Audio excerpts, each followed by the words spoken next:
Assalamu alaikum students. This is step 3 of risk assessment. In this step, we will study about evaluating the risk and deciding on precautions. The risk which from the hazards, which hazards we identified in uh, first steps.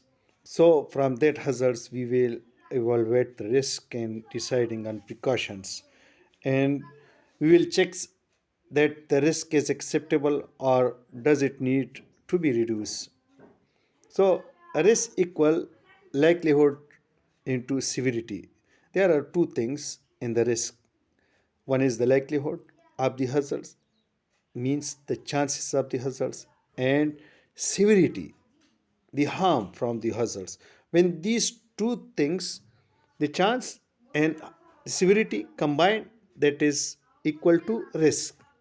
So we can calculate and risk the likelihood into severity.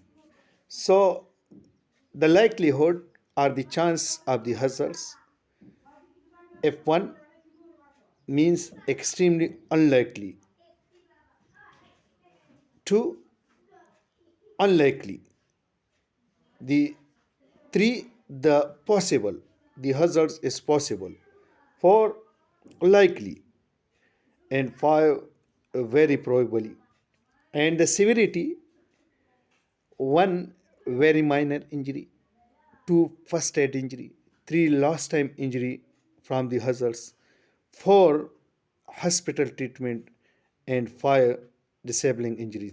We given these 5 figures from 1 to 5 to likelihoods of the hazards, and 1 to 5 the severity from the hazards.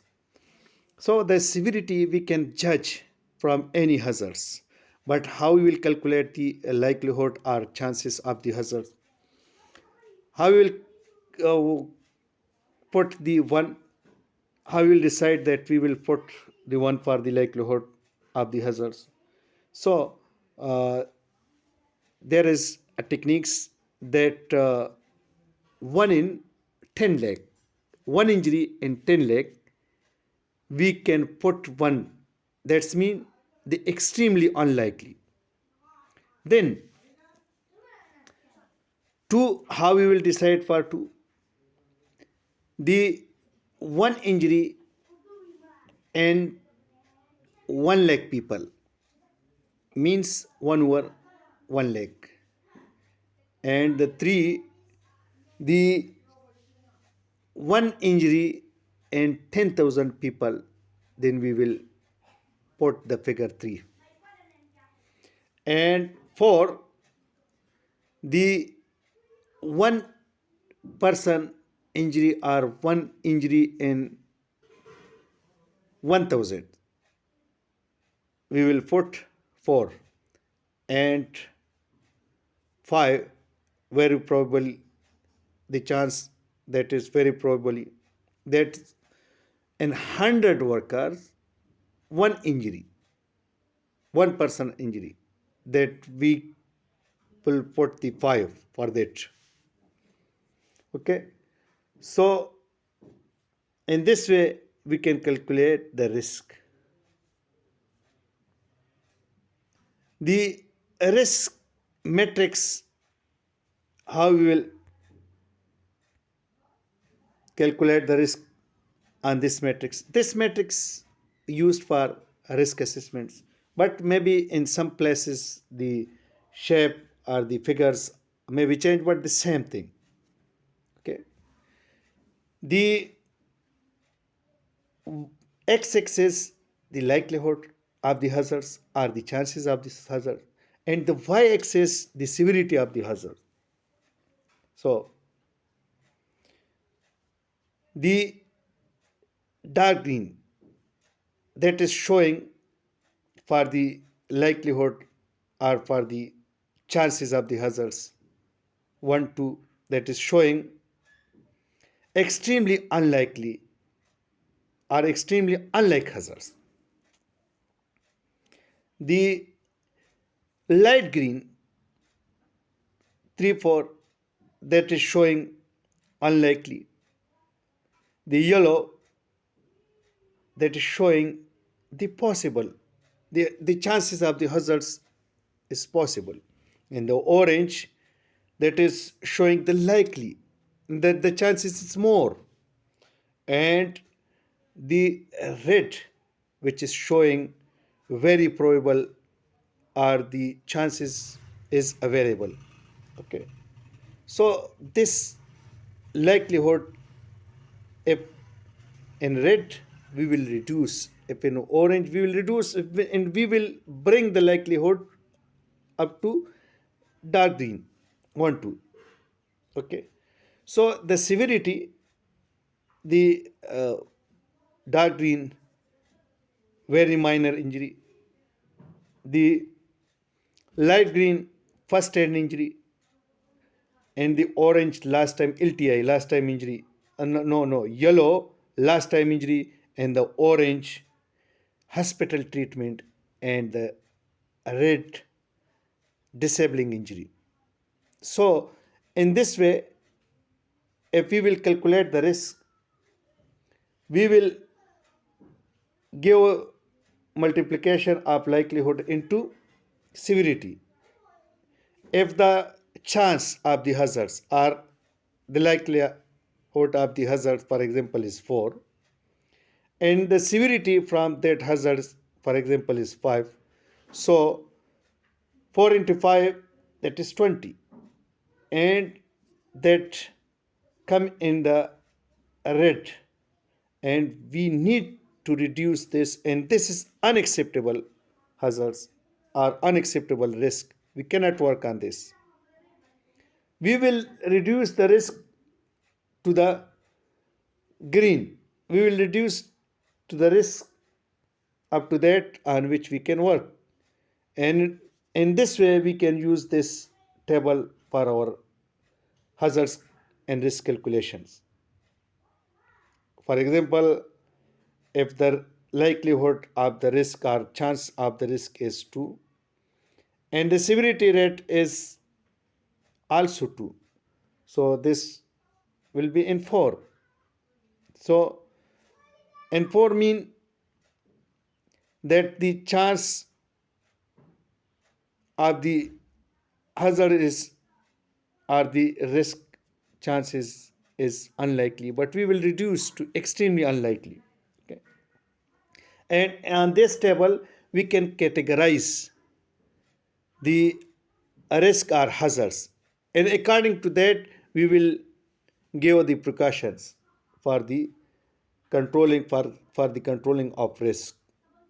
Okay, for the extremely risk, we will give priority, and then the other in the category, and we will come on up to the minor category. Okay, so in this, due to this table we can calculate the risk, and for the risk we need two things, likelihood and severity. Okay, when these two combine, that will equal to the risk. Then deciding on control, general hierarchy of control. So this, the on this the control, we will control the risk, and first of all we need to eliminate the hazards or eliminate the risk, physically remove the risk. And then if we cannot physically remove, then we need to substitute the risk, means replace the risk or replace the hazards. That means we need to purchase, or we need to use the equipment which is less hazardous, and then we will put the engineering control if we cannot substitute the hazards. So engineering control, we will isolate the people from the hazards, and administrative controls, then if we cannot give administrative control, then If we cannot give the engineering control, then we will give the administrative control. In administrative control, we will change the way of the work. We will change the way of the work. And the last one is the personal protective equipment, PP.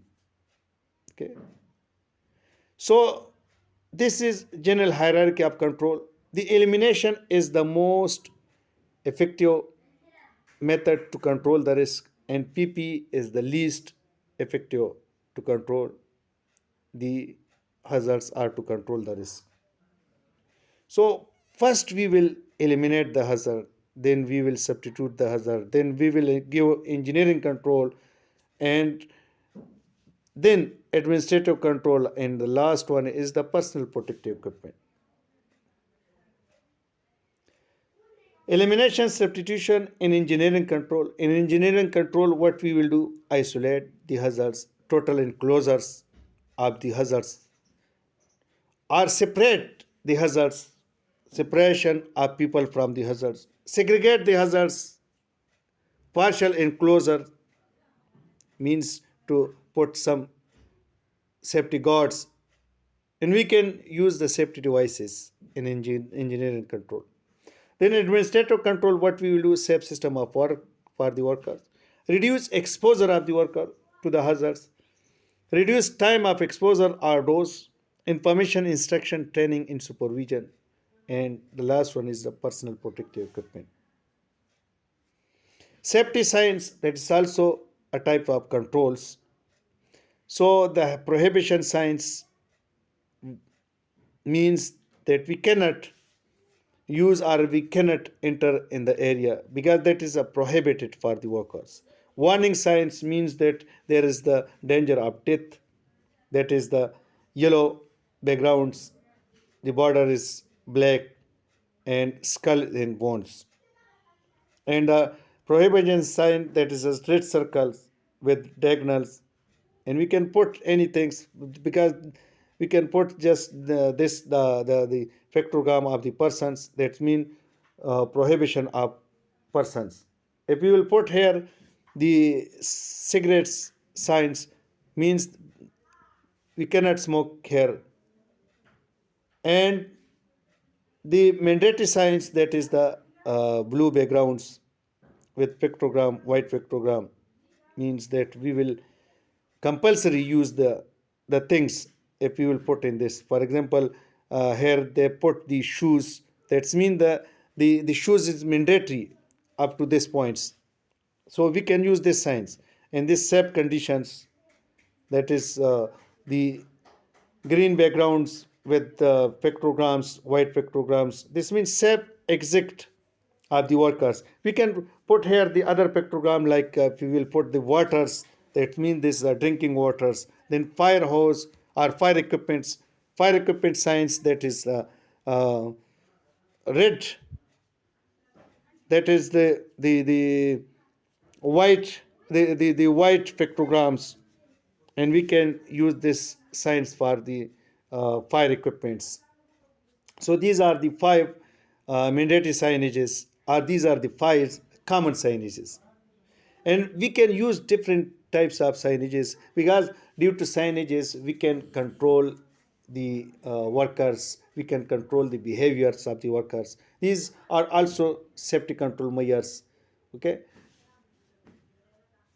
Then personal protective equipment, PP, that is also the control measures. Personal protective equipments regulation 1992 as amended, supply suitable personal protective equipment, PP, appropriate for risk ergonomics. The personal protective equipment should be ergonomic for the workers, means that there will be no danger for the worker in the personal protective equipments. The PPE should be fits, doesn't increase overall risk to the workers, complies with the standards, CE marks or other international standards, ensure compatibility of items.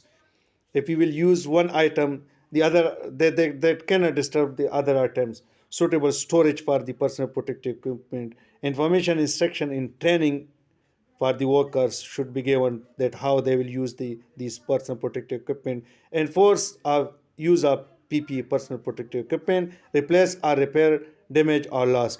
The personal protective equipment, that is the shoes, the hand gloves, the goggles, helmets, uh, mask, respiratory mask. So these are the personal protective equipments. Okay, and the personal protective equipment is the least control measures, hierarchy of control, the least, because the personal protective equipment can protect one worker. They cannot protect the whole sites. If we will protect the whole site, we need to eliminate the hazards. The first, if we cannot eliminate, then we need to substitute the hazards. We need to use the things which have less hazards. And then we cannot substitute, then we will give the engineering control to protect the workers from that hazards. And administrative control, we need to give the methods, the safe system of work, the work permit to work system, to change the way of the work for the workers, to protect them from the hazards. And the personal protective equipment, that is the last one. Okay, so the personal protective equipment, we can protect only one person, not the whole site or the whole work area. So merits or advantages of the personal protective equipment can be used as interim control with while more expensive or difficult controls are put in place. In some situation, it may be the only control options available. It may be needed as a backup for emergencies when other controls have failed. It is usually cheap, yes. It gives immediate protection to only one worker. Okay, limitation, it is only protect one person's, the wearer. It may not protect adequately. It is not, if it is not fitted correctly, it may not be comfortable and may interfere with the wearer's ability to do the job. It may increase overall risk by the impairing the senses. That's goggles that messed up. It may not be compatible with other items that have to be worn or used. The two, if we are using the two items, or for example, if we are using the goggles and we will use the air muffs, the two maybe that may be messed up, or that may be difficult for the workers, because that can increase the risk for the workers.